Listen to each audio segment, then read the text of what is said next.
നമസ്തേ Santhosh G. നമസ്തേ നമസ്തേ നമസ്തേ. Santhosh G, ഒന്നുണ്ട് ചെറിയ കാര്യങ്ങളുടെ സംശയ നിവൃത്തിക്കാണ്. ആയിക്കോട്ടെ ആയിക്കോട്ടെ. ഒന്നെന്ന് വെച്ച് കഴിഞ്ഞാല് നമ്മളിപ്പോ നമ്മുടെ സമാജത്തിലൊക്കെ സന്യാസിമാർ ഇഷ്ടം പോലെയുണ്ട്. സന്യാസിമാരെന്ന് പറഞ്ഞ ആശ്രമ ജീവികളെന്നും കൂടെ ആണല്ലോ. അതെ അതെ അതെ. സ്വന്തമായ ആശ്രമമുള്ളവരുണ്ട്, ആശ്രമത്തിൽ സഞ്ചരിക്കുന്നവരുണ്ട്, ആശ്രമത്തിൽ താമസിക്കുന്ന ഒന്നിലധികം ആളുകൾ ആശ്രമത്തിൽ സങ്കേതങ്ങളിൽ താമസിക്കുന്നവരുണ്ട്. നമ്മുടെ മാനുഷിക ആയ പ്രശ്നങ്ങളിലൊക്കെ ഇടപെടുന്ന സന്യാസിമാരുണ്ട്, ഒതുങ്ങിക്കൂടി താമസിക്കുന്ന സന്യാസിമാരുണ്ട്, അവിടെ ചെന്നാൽ മാത്രം എന്തെങ്കിലും പറയുന്നവരുണ്ട്. ഇങ്ങനെ വിവിധങ്ങളായ സന്യാസിമാര്, അത് പല വേഷഭൂഷാദികളും ഉള്ളവരുമുണ്ട്. വെള്ളവസ്ത്രം ധരിക്കുന്ന സന്യാസിമാരുമുണ്ട്, കാവി വസ്ത്രം ധരിക്കുന്നവരുണ്ട്, താടി വളർത്തുന്നവരുണ്ട്, താടി മുടി നീട്ടുന്നവരുണ്ട്, നീട്ടാത്തവരുണ്ട്, അങ്ങനെ പല വിഭാഗത്തിൽപ്പെട്ട. അപ്പൊ ഈ സന്യാസിമാരെന്ന് പറയുമ്പോ അത് ഈ ജീവിതത്തിന്റെ ഏത് ഭാഗത്തു നിന്നാണ് സന്യാസം ആരംഭിക്കുക? എന്താണ് ഇവരുടെ കർത്തവ്യം? സന്യാസിമാർ പറഞ്ഞാൽ പൊതുവേ നമ്മുടെ ജനസമൂഹം സന്യാസിമാരെ കാണുമ്പോൾ അവരെ ആദരിക്കാറ് തന്നെയുണ്ട്. അവരറിഞ്ഞെങ്കിലും ഇല്ലെങ്കിലും മനസ്സിലൊരു ആദരവ് എപ്പോഴും ഉണ്ടാവാറുണ്ട്. അവരുടെ ക്ഷേമാന്വേഷണങ്ങൾ നടത്തുന്നവരാണ് സാമാന്യ ജനങ്ങൾ. പ്രത്യേകിച്ച് നിയമത്തിന്റെ അടിത്തറ ഇല്ലാതെ തന്നെ ആദരവ് കിട്ടുന്ന ഒരു വിഭാഗമായിട്ടാണ് മനസ്സിലായിട്ടുള്ളത്. അങ്ങ് പ്രണവവേദ സിദ്ധാന്തത്തിന്റെ രചയിതാവായിട്ടുള്ള ആളാണ്. അപ്പൊ അങ്ങയുടെ ആ ഗ്രന്ഥത്തിനകത്ത് ഇങ്ങനെയുള്ള കാര്യങ്ങളൊക്കെ പരാമർശിച്ചിട്ടുണ്ടാവും. അപ്പൊ ഈ ഭാരതത്തിന്റെ ദർശനവും പ്രകൃതിയും പഞ്ചഭൂത സിദ്ധാന്തവും പഞ്ചസംസ്കാരവും പഞ്ചേന്ദ്രിയങ്ങളുമായി ബന്ധപ്പെട്ട് ശാസ്ത്രീയ അടിത്തറയായിട്ട് ഈ സന്യാസി ശ്രേഷ്ഠന്മാര് നിരവധിയായ ആളുകൾ പല മേഖലകളിലും ഉണ്ടെങ്കിലും ഏതെങ്കിലും തരത്തിലുള്ള ആളുകൾ ഈ ശാസ്ത്രീയ അടിത്തറയോടുകൂടി പ്രവർത്തിക്കുന്ന സന്യാസിമാരെ വല്ലതും അറിയാമോ? അല്ലെങ്കിൽ ഈ ശാസ്ത്രീയ അടിത്തറ അവർക്കെല്ലാവർക്കും ഉള്ളവരാണോ? ഇങ്ങനെ ഒരു കൂട്ടം ചോദ്യം മനസ്സിൽ കഴിഞ്ഞ ദിവസങ്ങളിൽ വന്നു കയറിയിട്ടുണ്ട്. സന്യാസത്തിന്റെ കാര്യം പറഞ്ഞു വരുമ്പോ ജനനം മുതല് മുന്നോട്ട് മരണം വരെയുള്ള കാലഘട്ടത്തില് ഏത് സമയത്താണ് സന്യാസം ഇരിക്കുന്നത്? അല്ലെങ്കിൽ വിവാഹിതരായിട്ടുള്ളവർക്ക് സന്യാസം പറ്റുമോ? അത് സന്യാസികളെ ആയവർക്ക് പറ്റില്ലയോ? കുടുംബ ജീവിതം നയിക്കുന്നവര് സന്യാസത്തിലാണോ?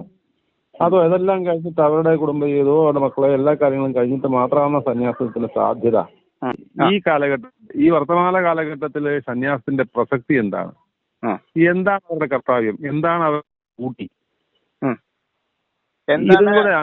എന്താണ് സന്യാസിമാരുടെ ദൗത്യം? എന്താണ് ധർമ്മം? അതല്ലേ? അതെ. എനിക്കറിയാവുന്ന രീതിയിൽ ഞാൻ അറിഞ്ഞ കാര്യങ്ങൾ ഒരു കാര്യം കൂടെ ഒന്ന് അറിയേണ്ടതുണ്ട്. ഒന്ന്, ഈ താപസന്മാരും സന്യാസി ശ്രേഷ്ഠന്മാരും അല്ലെ ഋഷീശ്വരന്മാരും ഇപ്പോഴത്തെ ഉള്ള സന്യാസി വിഭാഗവും എല്ലാം ഒന്ന് തന്നെയാണോ? അത് എന്തെങ്കിലും വ്യത്യാസമുണ്ടോ ഇവർ തമ്മിൽ? എന്താണ് എന്നുള്ളതും കൂടെ അങ്ങ് ഇതിനിടയ്ക്ക് ഒന്നുകൂടെ ഒന്ന് വിശദീകരിക്കണം. ആയിക്കോട്ടെ. നമ്മൾ അറിഞ്ഞിരിക്കേണ്ട ഒരു വസ്തുത, നമ്മള് ഈ കാണുന്ന പോലത്തെ ആളുകളല്ല, ഇപ്പോഴത്തെ ആളുകളല്ല, ഇപ്പോഴത്തെ സന്യാസിമാരാണ്. അതെ, അത് മറ്റേത് ഋഷീശ്വരന്മാരാണല്ലോ. ഋഷീശ്വരന്മാരുണ്ട്, മഹർഷിമാരുണ്ട്, താപസന്മാരുണ്ട്. അതാണ് സന്യാസി എന്ന് വിചാരിക്കരുത്. സന്യാസി എന്ന് പറഞ്ഞാൽ ആശ്രമധർമ്മത്തിലുള്ളതാണ്. 4 ആശ്രമധർമ്മമുണ്ട്. ഒരു മനുഷ്യന്റെ 4 തലങ്ങളുണ്ട് ജീവിക്കണേൽ. അതിലെ അവസാനത്തെ തലം മാത്രമാണ് ഈ സന്യാസം എന്ന് പറയുന്നത്. അതായത് സാധാരണ ഒരു മനുഷ്യന്റെ തലം മാത്രമാണ് സന്യാസം. നമ്മളെല്ലാവരും സന്യാസത്തിലൂടെയാണ് മരണത്തിലേക്ക് നടന്നെടുക്കേണ്ടത്. എല്ലാവരും. ഞാൻ പറയുന്നതിന്റെ അർത്ഥം മനസ്സിലാണ്ടോ?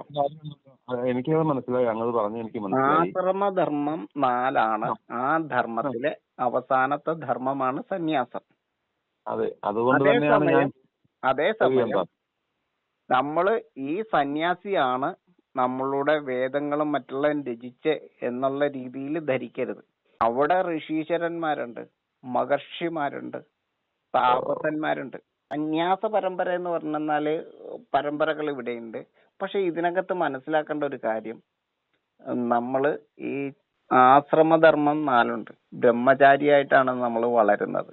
അതായത് ബ്രഹ്മചാരി എന്ന് പറഞ്ഞാൽ കല്യാണം കഴിക്കാത്ത അവസ്ഥയെന്നല്ല കേട്ടോ അർത്ഥം.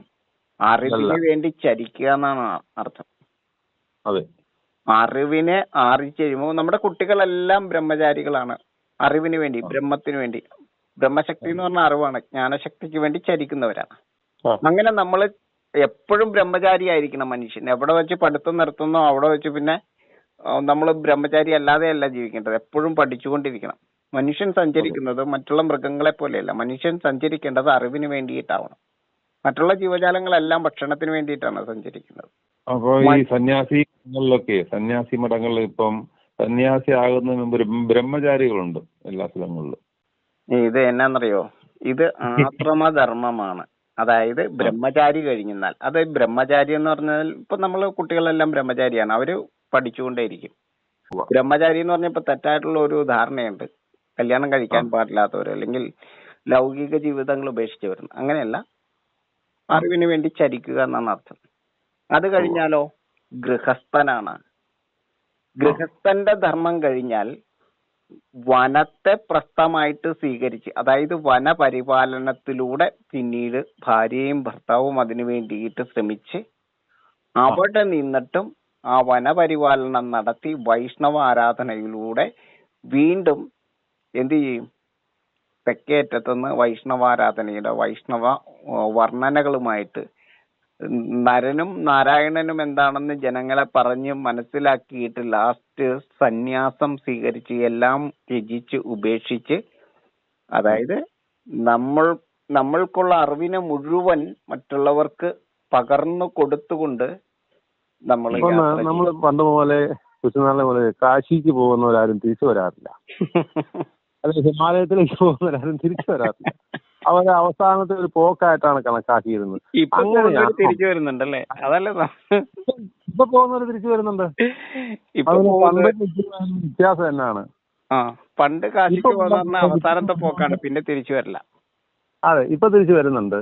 ഇപ്പൊ രണ്ടാമത് കൈലാസത്തിൽ പോകുന്നതും ഹിമാലയത്തിലേക്ക് പോകുന്നതും പിന്നെ തിരിച്ചു വരുമെന്നുള്ള പ്രതീക്ഷയിലല്ലല്ലോ. അങ്ങനെയാണൊരു മാനസികമായ വെപ്പ്. അതെ അതെ അതെ. കേരളത്തിൽ അത് സന്യാസിമാരുമായി ബന്ധപ്പെട്ട വിഷയമാണോ? സന്യാസത്തിൽ അല്ലാത്തവർക്ക് ഇത് പോകുന്നുണ്ടോ, പോവാവോ, എന്താണ് യാത്ര ചെയ്തിട്ട് ഏറ്റവും ലാസ്റ്റ് തന്റെ ഉടല് ഒന്നെങ്കിൽ ആരോഗ്യം അവിടെ ക്ഷയിക്കുവാണെങ്കിൽ കാശി വരെ പോകാൻ പറ്റുള്ളൂ, ഒന്നെങ്കിൽ കാശിയിൽ ഉപേക്ഷിക്കും, അല്ലെങ്കിൽ തന്റെ ആ ഭൗതികമായിട്ടുള്ള ആ ബാക്കി ശേഷിക്കുന്ന ശരീരം ഹിമവാന്റെ ഉയരം കുറയാതിരിക്കാൻ, കൈലാസത്തിന്റെ ഉയരം കുറയാതിരിക്കാനായിട്ട് ആ ശൈവശക്തിക്ക് വേണ്ടിയിട്ട് തന്റെ ശരീരം ആ ഹിമാലയത്തിന്റെ ഉത്തുംഗ ശൃംഗങ്ങളിൽ ഉപേക്ഷിക്കും. അങ്ങോട്ട് നടന്ന് കയറി പോകുമ്പോ ആ ശരീരം ഈ ഹിമാലയത്തിന് ഡൊണേറ്റ് ചെയ്യാനായിട്ടാണ് കയറി പോകുന്നത്, തന്റെ ശരീരം. എന്നിട്ട് മുനീറകളിൽ കയറി ആ ശൈവ നിലയത്തില് നമ്മളുടെ ശരീരത്തെ വെടിയും. എന്നുവെച്ചെന്നാൽ ഒരിക്കലും തന്റെ അറിവ് കൊണ്ടോ തന്റെ ജീവിത രീതി കൊണ്ടോ ഹിമാലയത്തിന്റെ ഹൈറ്റ് ഉയരം കുറയാതിരിക്കാൻ വേണ്ടിയിട്ട് ഇവിടെ ഈ ജലത്തെ അങ്ങ് പറഞ്ഞ പോലെ ഈ ജലത്തെ അന്തരീക്ഷത്തിലേക്ക് റീഫിൽ ചെയ്ത് നിർത്താൻ വേണ്ടിയിട്ട് ഹിമയും മഹിയും, അതായത് മണ്ണും ജലവും ചേർന്നുയർന്ന് സർവ്വജീവലോകത്തിനും വിലാസം സൃഷ്ടിക്കുവാൻ, 33 കോടി ചരാചരങ്ങളെയും പുനർസൃഷ്ടിക്കുവാനായിട്ട്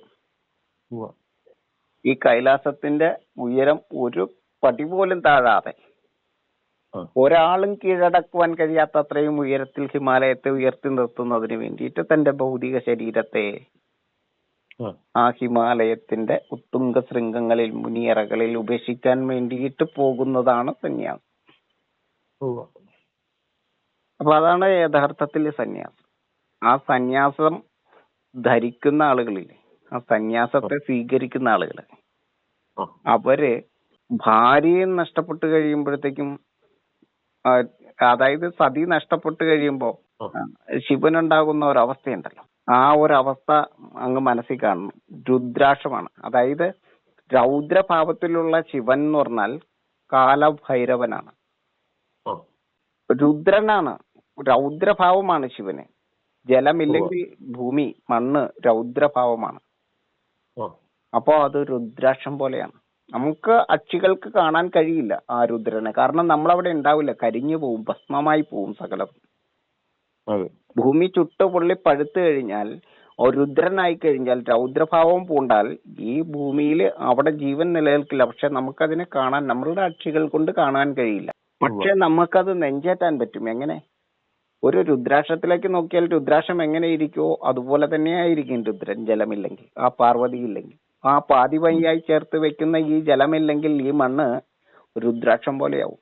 അപ്പൊ ആ പ്രതീകമായിരിക്കുന്ന രുദ്രന്റെ പ്രതീകമായിരിക്കുന്ന രുദ്രാക്ഷത്തെ ശരീരത്തിൽ അണിഞ്ഞുകൊണ്ട് ആ റഫായിരിക്കുന്ന പുരുഷമായിരിക്കുന്ന പരുഷഭൂതത്തെ നെഞ്ചേറ്റിക്കൊണ്ട് അങ്ങനെ ആവാതിരിക്കുവാൻ, രുദ്രനാവാതിരിക്കുവാൻ, രുദ്രാക്ഷം പോലെ ആവാതിരിക്കുവാനായിട്ട് എല്ലാം ത്യജിച്ച് വാനപ്രസ്ഥത്തിലെത്തി അവിടുന്ന് സന്യാസം സ്വീകരിച്ച് ഈ വൈഷ്ണവാരാധന, ശിവനെ സംരക്ഷിക്കണമെങ്കിൽ എന്ത് ചെയ്യണം? വൈഷ്ണവാരാധന തന്നെയാണ് മാർഗം. ഈ മണ്ണിനെ സംരക്ഷിക്കാൻ വൃക്ഷപരിപാലനം മാത്രമാണ് മാർഗം. മാധവ സേവയാണ് മാനവ സേവ. ആ മാധവ സേവ തന്നെയാണ് മണ്ണിനെ മാധവമാക്കുന്ന സേവ.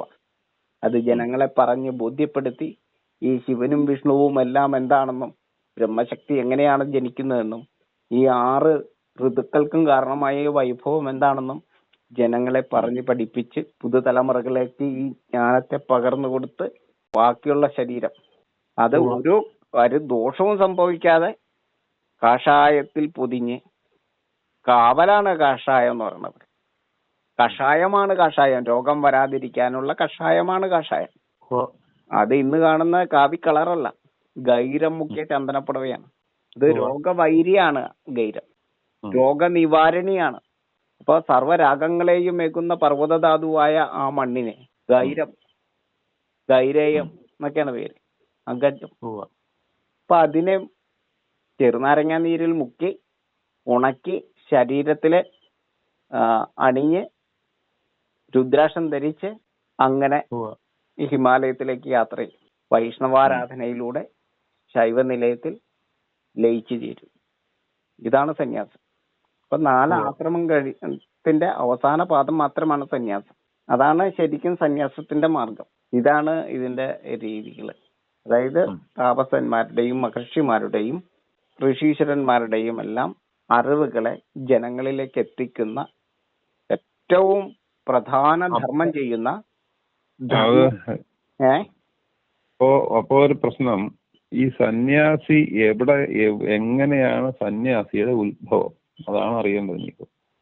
ഒരു നമ്മൾ സാധാരണ മനുഷ്യന്റെ ഡ്യൂട്ടി കഴിഞ്ഞ് ഏറ്റവും അവസാനത്തെ ഡ്യൂട്ടി സന്യാസമാണ്. എല്ലാവരും ചെയ്യേണ്ട. ഇപ്പൊ നമ്മൾ പറഞ്ഞില്ലേ, ഭാരതം ഒരു സിസ്റ്റത്തിലേക്ക് വരും, എല്ലാവർക്കും നിർബന്ധമായിട്ടുള്ള സൈനിക സേവനം വേണമെന്ന് പറയില്ലേ? അല്ല, അത് തന്നെയാണ് പറഞ്ഞു വരുന്നത്. സന്യാസി സമൂഹം എന്ന് ഇപ്പം പറഞ്ഞിരിക്കുന്ന സന്യാസി സമൂഹം എന്ന് പറയുന്നത്, അവരും മനസ്സിലാക്കേണ്ട വിഷയം ഇവിടെ മുഴുവൻ ജനങ്ങളും സന്യാസിമാരാണ് എന്ന് അവരാദ്യം മനസ്സിലാക്കണം. എല്ലാവരും സന്യാസിമാരാണ്. അല്ലാതെ ഇവിടെ സന്യാസിമാര് പറയുന്നത് കാവി ഞങ്ങൾക്ക് തരൂ, നിങ്ങൾ കയ്യിൽ കൊണ്ട് കൊടുക്കൂ എന്നുള്ള ഒരു സിസ്റ്റത്തിൽ ഇപ്പൊ നിൽക്കുന്നത്. പക്ഷെ സന്യാസിമാരറിയേണ്ടത് എല്ലാ ഗൃഹസ്ഥനും സന്യാസിമാരാകേണ്ടതാണ്.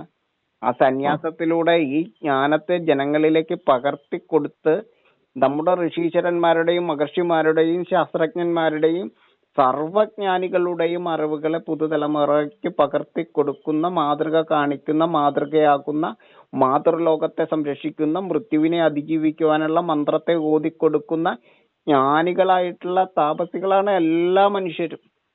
അപ്പൊ എല്ലാ മനുഷ്യരും ഈ കായ് പറച്ചിരിക്കുന്നവരെ പോലെ തന്നെ ആദരവ് കിട്ടേണ്ടവരല്ലേ? തീർച്ചയായിട്ടും. ഇത് ആദ്യം മനസ്സിലാക്കേണ്ട ഒരു വസ്തുത, നമ്മളെല്ലാവരും നമ്മളുടെ ഈ ആശ്രമധർമ്മം അനുസരിച്ച് നമ്മളുടെ വാർദ്ധക്യത്തിലേക്ക് നമുക്ക് അത്ര ആയുസ് കിട്ടുവാണെങ്കിൽ നമുക്ക് സന്യാസം സ്വീകരിക്കാതെ മടങ്ങാൻ പറ്റില്ല. അതാണ് ഭാരതം പറയുന്നത്. ആശ്രമധർമ്മത്തിലൂടെയാണ് ചിട്ടപ്പെടുത്തിയിരിക്കുന്നത്. അപ്പൊ എല്ലാവരും സന്യാസിമാരാണ്. മനുഷ്യനായിട്ട് ജനിച്ചിട്ടുണ്ടോ, മനുവാണോ, മെൻഷൻ ചെയ്യാൻ കഴിവുള്ളോ, മനനശേഷിയുണ്ടോ, അവരെല്ലാവരും സന്യാസത്തിലൂടെ ജീവിതത്തെ അവസാനിപ്പിക്കാൻ ഉദ്ദേശിക്കുന്നവരാണ്. ബ്രഹ്മചര്യം, ഗൃഹസ്ഥൻ, വാനപ്രസ്ഥം എന്ന് വെച്ചാൽ വനപരിപാലനം, അത് കഴിഞ്ഞിട്ടാണ് സന്യാസം എന്ന് പറയുന്നത്. നമുക്ക് ചെയ്യാനുള്ള ഡ്യൂട്ടികളെല്ലാം ചെയ്ത് കഴിയുമ്പോഴാണ് ലാസ്റ്റ് എല്ലാം ഉപേക്ഷിച്ചിട്ട് നമ്മള് ഈ സന്യാസത്തിലേക്ക് പോകുന്നത്. എല്ലാ മനുഷ്യരും ചെയ്യേണ്ടതാണ്. ഭാരതത്തിൽ മസ്റ്റായിട്ട് പറഞ്ഞിരിക്കുകയാണത് ഈ ആശ്രമധർമ്മം. ഇതുപോലെ തന്നെയുണ്ട് കൃഷ്ണൻ പറഞ്ഞിരിക്കുന്നത്, ധർമ്മം, അർത്ഥം, കാമം, മോക്ഷം. ധർമ്മം ധർമ്മത്തിലൂടെ അർത്ഥം, ധർമ്മത്തിലൂടെ കാമം, ധർമ്മത്തിലൂടെ മോക്ഷം. മോക്ഷം. ഇതേ രീതിയിൽ ജീവിച്ച് ഈ ചതുരാശ്രമ ധർമ്മത്തിലൂടെ ജീവിച്ച് മരിക്കുന്നവരാണ് എല്ലാ ഭാരതീയരും. അങ്ങനെ തന്നെയാണ് ചെയ്യേണ്ടത്. അവരുടെ എല്ലാവരുടെയും പേരാണ് സന്യാസി. വൃദ്ധൻ എന്ന് പറയുമ്പോഴത്തേക്കും അതിന്റെ അർത്ഥതലം അത്രയും വലുതാണ്. അപ്പോ അത് എല്ലാവരും മനസ്സിലാക്കേണ്ട ഒരു കാര്യം അതാ. അല്ലാണ്ട് ഒരു വിഭാഗം മാത്രമല്ല, കാവ്യം എടുത്തവര് മാത്രമല്ല സന്യാസി, എല്ലാവർക്കും കാവ്യം എടുക്കാം. ഇത് ഞാൻ ആരെ ആക്ഷേപിച്ചുകൊണ്ടല്ല കേട്ടോ പറയുന്നത്. നമ്മൾ തെറ്റായിട്ടുള്ള കുറെ പ്രവണതകൾ കൊണ്ട് നടക്കുന്നുണ്ട്. അത് മനസ്സിലാവണമല്ലോ ആളുകൾക്ക്. നമുക്ക് അതായത് പരമ്പരയായിട്ട് കുറെ ആളുകൾ ഇങ്ങനെ ഓരോ കാര്യങ്ങൾ ചെയ്തു പോകുന്നുണ്ട്. ഇതൊന്നും തെറ്റാന്നല്ല പറയുന്നത്. എല്ലാ മനുഷ്യനും ഇപ്പൊ ഈ സന്യാസി പരമ്പര, ഓരോ ആശ്രമങ്ങൾ ഉണ്ടാക്കിയ സന്യാസി പരമ്പരകൾ എല്ലാം ഉണ്ട്. ഇതെല്ലാം നല്ലത് തന്നെ. പക്ഷെ ഇത് മനസ്സിലാക്കേണ്ടത്, എല്ലാ ഭാരതീയ ദർശനം അനുസരിച്ച് നമ്മളെല്ലാവരും നമ്മളുടെ ആശ്രമധർമ്മം അനുസരിച്ച് വരുമ്പോൾ സന്യാസം സ്വീകരിച്ചാണ് മരിക്കുന്നത്. ഈ ഭാരതീയ ദർശനം അതാണ്.